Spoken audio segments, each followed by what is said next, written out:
เป็นอะไรเรื่องราวมันข้าวๆก็ได้เนาะข้าวๆก็ได้ก็คือเอาตามความเป็นจริงเลยช่างบ่คร่าวๆเนาะบ่เห็นว่าน้องข่อยก็บ่กล้าถามได้แล้วข่อยก็ได้ เนาะก็สิเล่าเนาะ เรื่องนี้มันก็บ่ได้มีหยังมากมายดอกก็เป็นการเข้าใจผิดกัน เข้าใจผิด ต่างคนต่างบ่เข้าใจหั่นนะเรื่องของเรื่องนะ เพราะว่าทางลาวเพิ่นก็ทำตามจุดประสงค์ของผู้ใหญ่เพิ่นหั่นนะแล้วเพิ่นว่าเพิ่นลืมคิดไปว่ามันสิกระทบน้องนุ่งเพิ่นว่านะเพิ่นก็เลยว่าออกมาขอโทษน้องนุ่งแล้วนะแล้วเรื่องที่เพิ่นลงเว้าออกไปหั่นนะ โอ้แต่ว่าอันเมื่อนี้ก็ถือว่าคุยกับบ่าวลาวอย่างเรียบร้อยแล้วบ่ แม่นคุยเข้าใจกันแล้วบัดนี้สิบ่ให้เกิดขึ้นอีกเรา เข้าใจกันแล้วก็มีแต่ต่างคนต่างครับหน้าที่เป็นสะพานบุญตามทางผู้รักผู้ใหญ่เพิ่นบอกเนาะ โดยทางเฮาก็บ่ได้ว่าบ่ได้ นี่ได้มาแจ้งข่าวดีบ่ มาแจ้งข่าวดีบ่ดีกับเฮาใช่มั้ย บ่มีมื้อนี้เนาะโดยบ่มี จะพบไปยังไง โอ้ยเราสิเมื่อเลย หัวหน้าบ่ให้เมืองไงนี่ บ่ให้เมื่อไง ข่าวเช้าเด้บ่ได้ เราบ่ได้กินข้าวเช้าครับทนแหลมเหมือนกันเลยนะ โทษขอโทษ เอาในใดมีเรื่องด่วนบ่ บ่ก็ได้มาจะมาถามเบิ่งเด็กๆน้อยๆแล้ว ถามยังบัด ถามเรื่องราวที่เกิดขึ้นอย่างแนวนี่แหละเป็นจังได๋โอ้ย มันบ่มีปัญหาหยังดอกมันคุยกันเข้าใจแล้ว ลงตัวกันแล้วเนาะวันแรกก็คือคุยกัน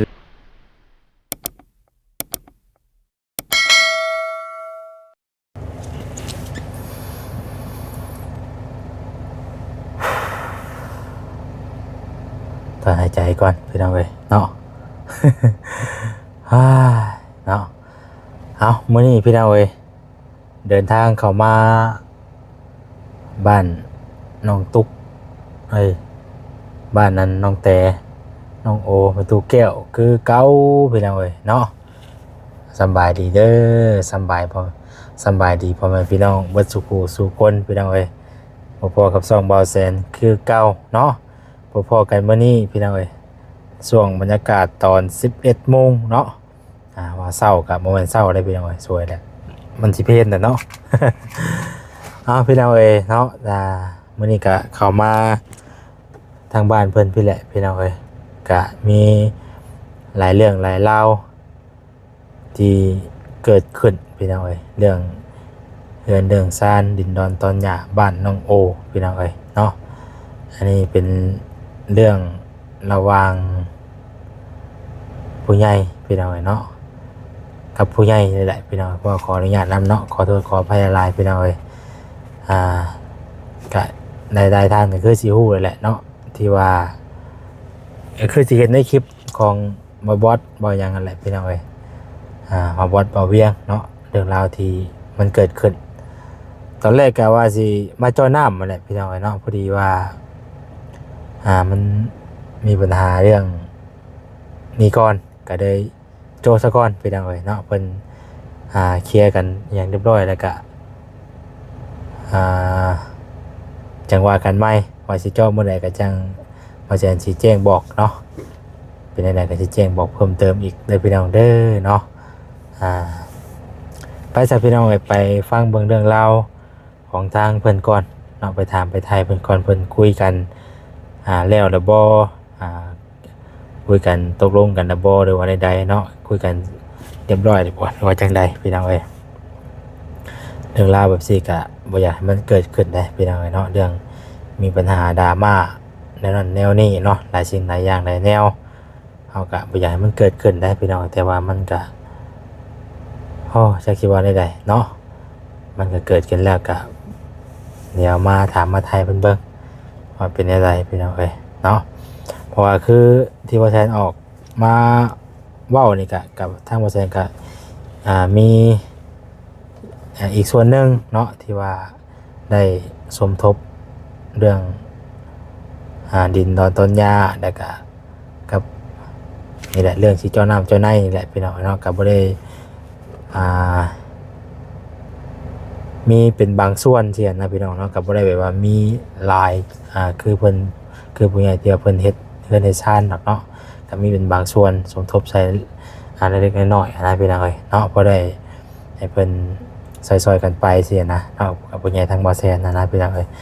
ก็บ่ได้มีปัญหาหรอกผู้ใหญ่ทางบ่อแซนนะพี่น้องเอ้ยเนาะมีแต่ว่าเพิ่น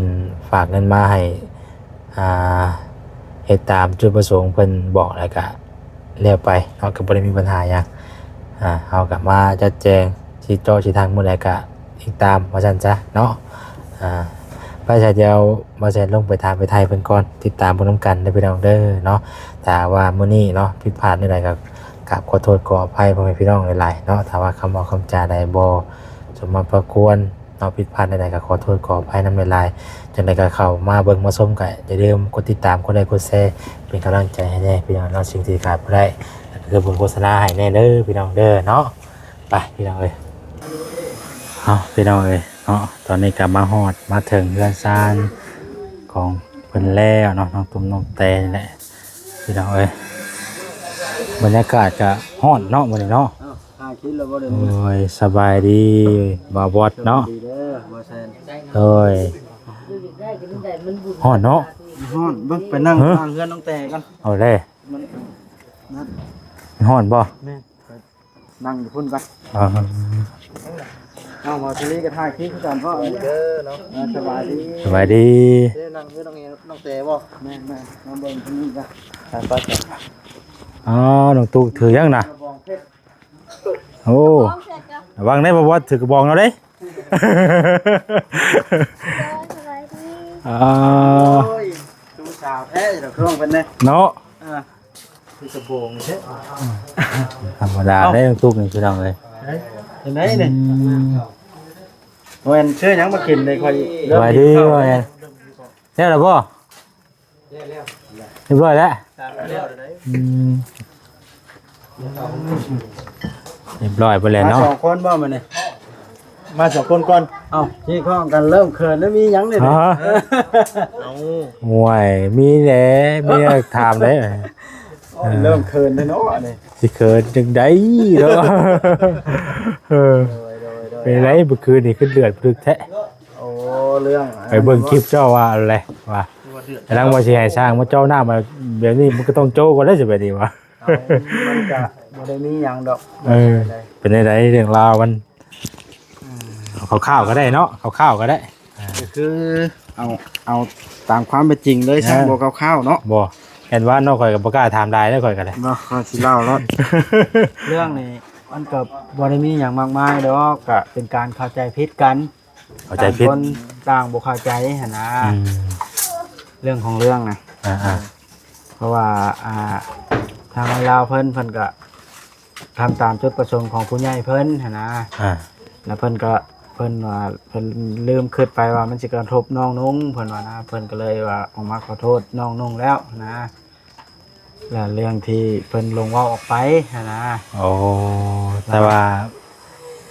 อันเมื่อนี้ก็ถือว่าคุยกับบ่าวลาวอย่างเรียบร้อยแล้วบ่ แม่นคุยเข้าใจกันแล้วบัดนี้สิบ่ให้เกิดขึ้นอีกแล้วว่าแล้วก็ทางเฮาก็ได้เว้ากับบ่าวลาวออกไปหลายอันหลายอย่างเนาะเฮาก็ได้ขอโทษเพิ่นคือกันหั่นนะเฮาก็เฮ็ดไปด้วยความโมโหหั่นนะแบบว่าเฮาก็เห็น FC ผมเม่นว่าเฮาผู้เดียวเฮาก็ออกมาปกป้องตัวเองหั่นนะบ่แม่นหยังดอกแล้วก็มันผิดพลาดไปเฮาก็ขอโทษ FC เบิดคนที่เบิ่งแล้วเนาะ โดย สรุปแล้วก็บ่ได้มีเรื่องหยังดอกมาแชร์ในบ้านนี้มัน เข้าใจผิด แม่คุยกันลงตัว คุยกันลงตัวแล้วเนาะตอนนี้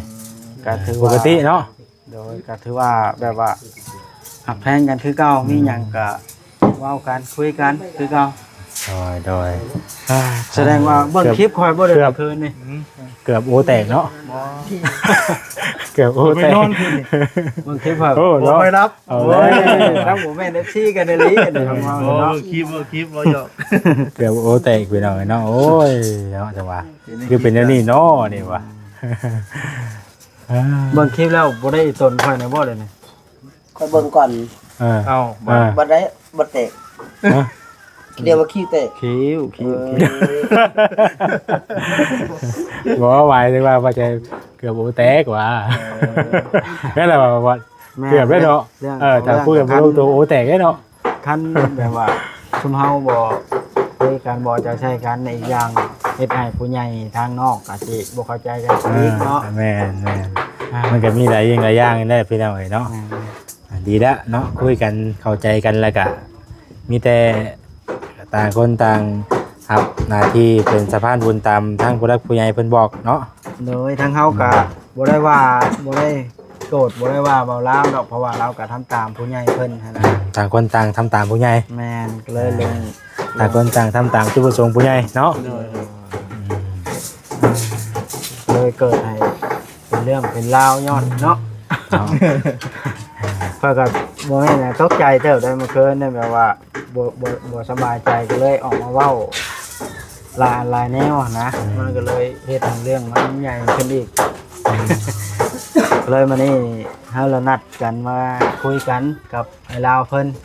คุยกันลงตัวแล้วคือต่างคนต่างให้อภัยกันแล้วหั้นนะก็บ่ได้มีหยังมากมายกว่านั้น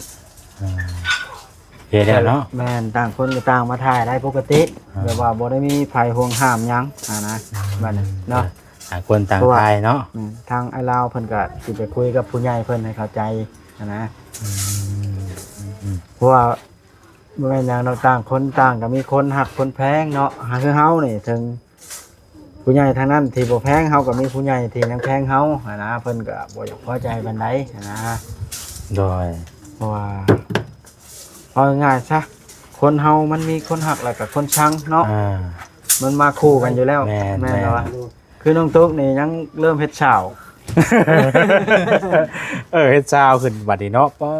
พี่น้องเอ้ยไปกลับไปห่วยผัวสิบ่ลงบ่ได้นี่ ลงกันแล้วเอา โอ้ยแต่มีน้องตื่มพุ่นนะกลับไป กลับบ้านได้ ลงไหลเลยบัดนี้ ลุงว่าลุงก็เก่าดิ ยันผัวจัด งานของเก่าดิ อย่าไปเลย อ้าว ถึกแซวลายบ่ได้เนาะ น้องคนนี้ก็ได้ โอ้ยสบายดี ลังใส่ โอ้ยเว้าเรื่องเข้าใจผิดกันเล็กๆน้อยๆนี่ล่ะลุงแก้วเอ้ยบ่ได้มี คุยกันลงตัวแล้วเนาะเอาแกมาถามเด็กน้อยพี่น้องเนาะกะสิบ่อย่างไรแล้วก็สิบ่ดื้อฟื้นอีหยังไรนะแล้วก็คือแล้ว แม่ว่า จบเนาะ เรื่องมันก็จบไปแล้วจบก็คือจบ กะแม่นก็ถามประมาณนี้แหละพี่น้องก็บ่ได้ว่ามีคำถามอีหยังมากมายหลายอย่าง พระเจ้าสิบ่ลงกันบ่สบาย เพราะว่าเฮาก็มีแต่เรื่องเจ้าน้ำเจ้านายก็เดี๋ยวว่าแซนสิแจ้งเพิ่นว่ามื้อใดเจ้าน้ำเจ้านายก็ได้ปกติบัดนี้เนาะ ได้ปกติ โยเนาะผมว่าคันว่ามั่งเฮือนมั่งยังไปว่าอะไรว่ามันแม่นบ่ดีวะห่วยเนาะรุนแฮงแท้ดีวะ มาเวียงไปกันใหญ่มื้อ อ๋อ เช้า เอาเลย ที่ว่าเพื่อน อ๋อตะว่า ตกใจเบิดบ่ ตกใจได้มาก็ได้ แม่นแหละ โอ้เนาะทางนี้บัดกำลังสิจะมาจ้างน้ำให้ว่าเนาะต่างคนต่างจุดประสงค์เดียวกันใครก็ตั้งใจอยากช่วยน้องเพิ่นนะแต่จุดความเข้าใจผิดมันก็เลยกระจายบวกหักต่อกัน เนาะไปใส่เดียวสิผู้ใดเป็นเบื่อไปพูดแล้วค่อยก็ได้ต้องไปถาม ขอบใจทางบาแซนคารีหลายๆเด้อที่มาถามใคร ก็จะไปถามทางนี้ได้บัดนี่ไอ้นึงนะไอ้เพิ่นเห็นในคลิปเดียวนี่แหละว่านั่นได้นั่นนะเพิ่นก็มีคนคิดเห็นแบบใดนะเป็นอะไร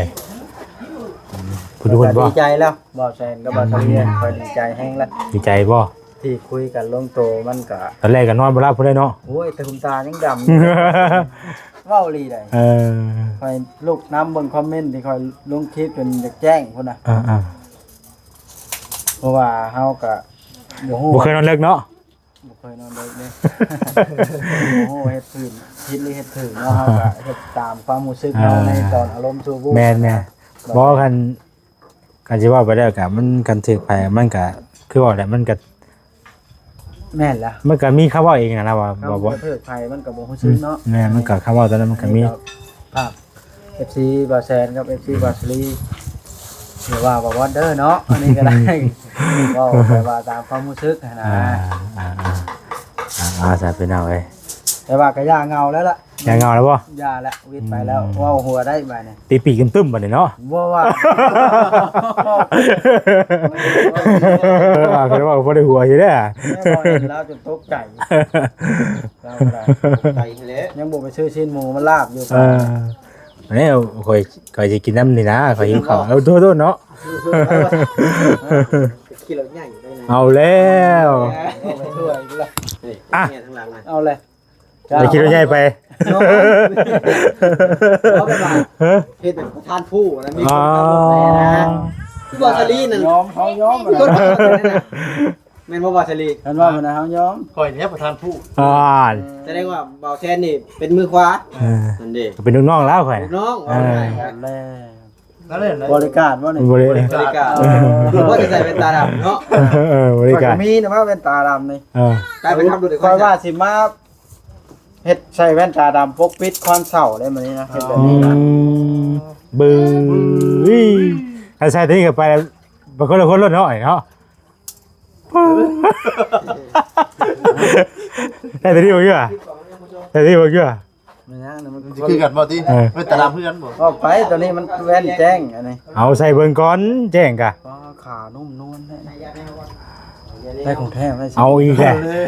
ว่าโลน้อยจับผมแพ้ได้ถามว่าของเท่ก็เลยใส่เบิ่งก่อน ตัวนุ่มนวลแบบกลมกล่อมในมือแท้เลย ใส่เบิ่งโอ้ย เป็นคงว่าแซนแล้วเกิดเป็นของแท้ เอาเลยมันเป็นอะไรบ่คือว่าอะไรนั่นบาดดิ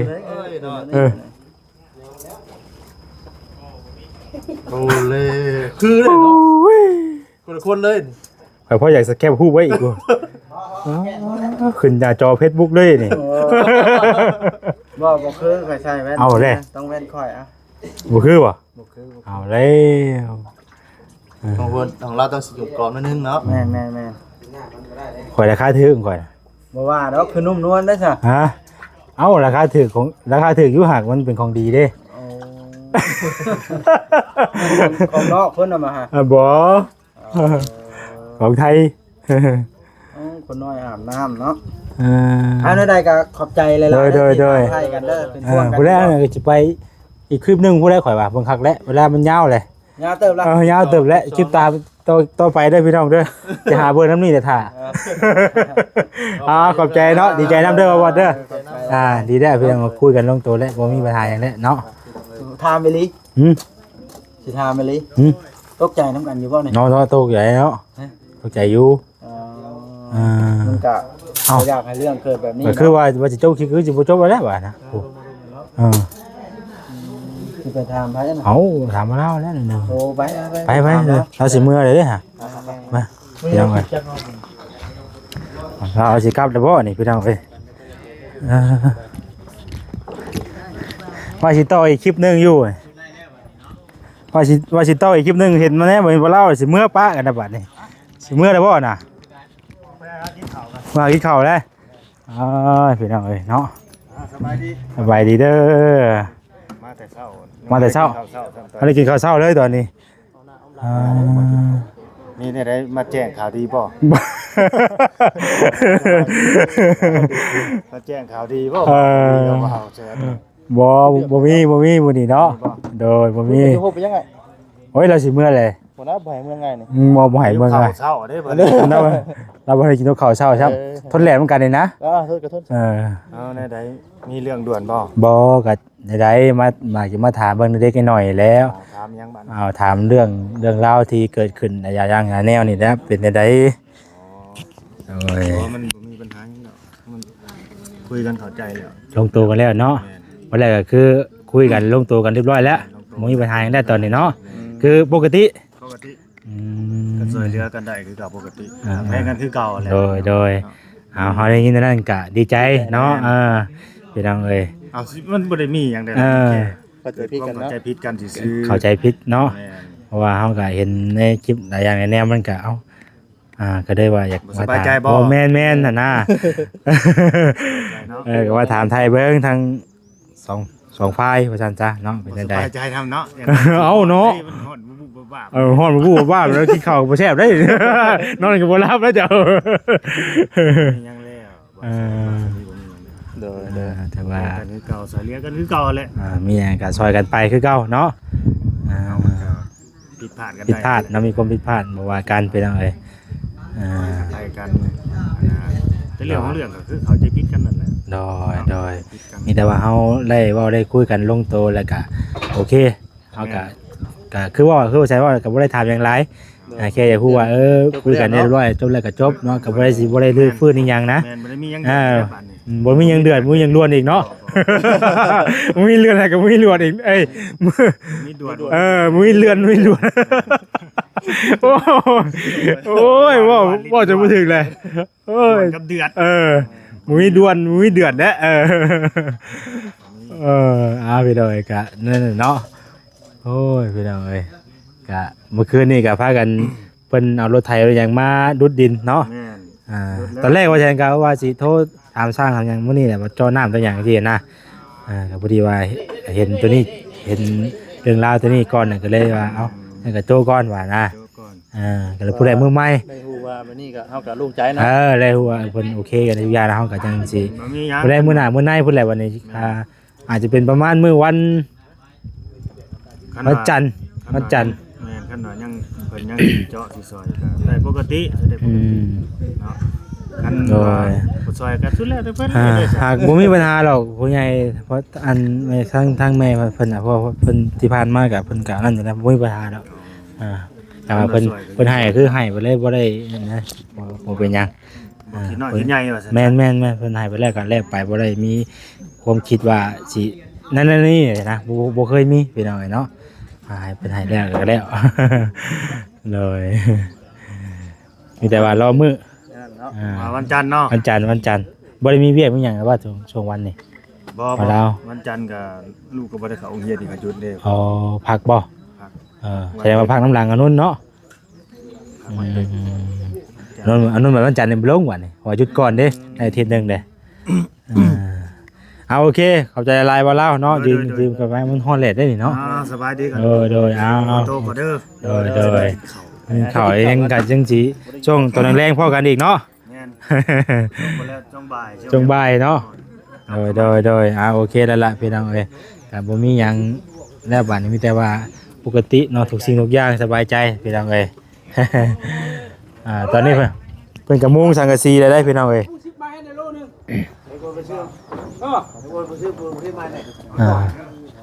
ขึ้นเบิ่งก่อนอึ๊บเจ้าโอ้ช่าง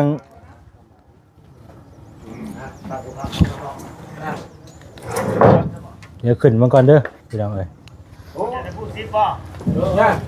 อึ๊บโอ้โถทางชิลมได้เลยครับว่าได้เลยครับนะ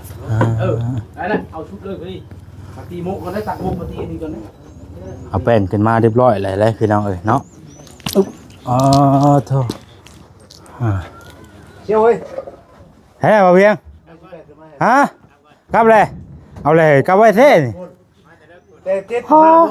มาเลยมาแต่หามุกเช้าพูพูดพูกลับเลยบ่เวียงพี่น้องเอ้ยเจ้าแล้วต้องคำเลยจึงพากันมาโอ้มื้อนี้เช้าได้มื้อนี้มื้อเช้าได้มื้อนี้นะโอ้ได้ห่มแล้วเนาะช่างเนาะบัดนี้เนาะมื้อฮ้อนแล้วบาดนี้โอ้ได้เรื่องพี่น้องเอ้ยขึ้นมาเทิงก็มีพื้นมีหยังย่างสะดวกสบายบาดนี้เนาะแบบบ่ต้องย่านตกบาดนี้จังกะสีเพิ่นก็มุงเรียบร้อยแล้วทางนี้ผมบายังบาดนี้โอ้ยก็อยากเอาเปมาแขนเหยียดแอวได้แบบนี้เนาะตัวนี้มื้อแรกมันว่าจังสิม่วงบาดนี้ว่าจังซั่นล่ะมันแดดเนาะเดือมตาเด้ได้สิมันเหยียบบ่ได้มันร้อนบ่บ่ได้เป็นให้เอาไปตากแดดเอาเห็นจังแล้วให้ตากแดดเด้อให้มันเย็นสิเนาะเอาน้ำเก็บก่อนสดว่าสังกะสีนี่ใครหรอกมันบ่เดือมมันบ่เหลื่อมแบบว่าคือสังกะสีขาวนั่นน่ะนะสังกะสีขาวมันเดือมเด้แล้วเรามาถึงเราได้4-5คลิปแล้วเนาะเมื่อไรเนาะ เรายังบ่ได้จะคิดเลย กำลังนี่ได้นี่มาเพิ่นก็คุยกันลงตัวแล้วกับเฮาก็ไปทางอื่นเฮาก็ไปบ่ได้แล้วบัดนี้เพิ่นคุยกันลงตัวแล้วสิมาเรื่องฟื้นก็บ่ได้อีกบัดนี้ เรื่องมันจบแล้วเนาะ โอ้ยชื่อเรื่องนี่เนาะ เรื่องมันจบแล้วบ่ล่ะ แล้ว เฮาสิเว้าไปเฮาสิเว้านั้นดื้อมาก็บ่ได้อีกกันบ่ล่ะติงตามไปว่าจะมาทันเหตุการณ์ในระหว่างที่เพิ่นคุยกันก็ถือว่าได้ฮู้จักเนาะคำว่าบ่ได้บ่ทันเหตุการณ์ก็ถือว่าได้ไปเฮาก็บ่ได้ว่านั่นนี่หรอกพี่น้องเฮาก็เห็นในคลิปนั่นแหละแต่ว่าเฮาก็ คลิปบ่ได้ ฮะ ได้ออกคลิปบ่ลูก เฮาก็เห็นในคลิปนั่นแหละมัน คุยกันบ่ คลิปเลยคุยกันเรื่องนั้นเมื่อวานนี่แหละตอนนี้ก็แต่ว่าเพิ่นคุยกันลงตัวแล้วตอนนี้นะเฮาก็บ่ได้อยากเฮาก็ถามคร่าวๆนะบ่ได้ว่าดื้อฟื้นอีหยังมากมายหรอกพี่น้องถามเล็กๆน้อยๆเนาะเพิ่นฮู้จักว่าเพิ่นลงตัวคุยกันเข้าใจกันด้วยแล้วก็บ่มีปัญหาหยังพี่น้องเอ้ยแจ็คผู้แปดไว้ก่อน ไอ้สายเนาะพี่น้องเอ้ยมีแต่ว่านั้นทางบ่แซนจะได้ขอตัวไปก่อนอยู่ดีมีแฮงปัจจุบันสู่คนพี่น้องเอ้ยเด้อเนาะน้องโอจักไปทางใดบ่น้องโอเดี๋ยวจังว่ากันพี่น้องเนาะสำหรับคลิปนี้ลาไปก่อนอยู่ดีมีแฮงปัจจุบันสู่คนเด้อพี่น้องเด้อเนาะผิดพลาดใดๆก็ขอโทษขออภัยเรื่องราวที่เกิดขึ้นก็ถือว่าเพิ่นคุยกันลงตัวเป็นที่เรียบร้อยแล้วเนาะมีปัญหาหยังพี่น้องเอ้ยปกติทุกอย่างเอาสำหรับวันนี้ลาไปก่อนสบายดี